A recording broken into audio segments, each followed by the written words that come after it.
আমি এই বাড়ি 2 কোটি টাকা দিয়ে বানিয়েছি। আমার চেয়ে ধনী এই গ্রামে কেউ নাই। কিন্তু বুঝলাম আপনি খুব অহংকারী।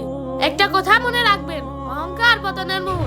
এই চাকরাই চুপ থাক, তোকে আমি জ্ঞান দিতে বলেছি। ভাই একবার ভেবে দেখবেন, নাহলে সবকিছুই হারাবেন। যখন হারাবো তখন বোঝা যাবে, এখন তোর এত জ্ঞান দিয়ে লাগবে না।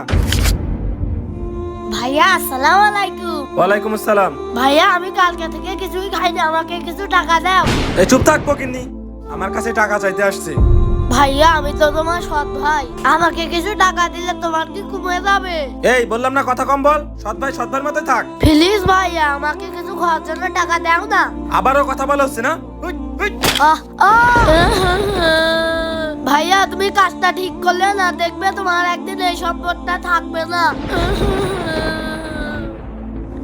আমাকে দে, আমাকে দে। কিরে এখানে কি লাগিয়েছিস? যা এখান থেকে। আল্লাহ তুমি সবই দেখছো। আপনাকে বলেছি না ওখানে 5 কোটি টাকা দিতে, আপনি ওখানে কেন 2 কোটি টাকা দিয়েছেন? রাখেন ফোন। আবার কে ফোন দিল? হ্যালো।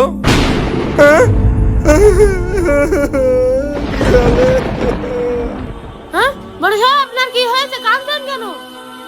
আমার সব শেষ হয়ে গেছে, আমার ব্যবসা বাণিজ্য বাড়িঘর সব আগুনে পুড়ে ছাই হয়ে গেছে।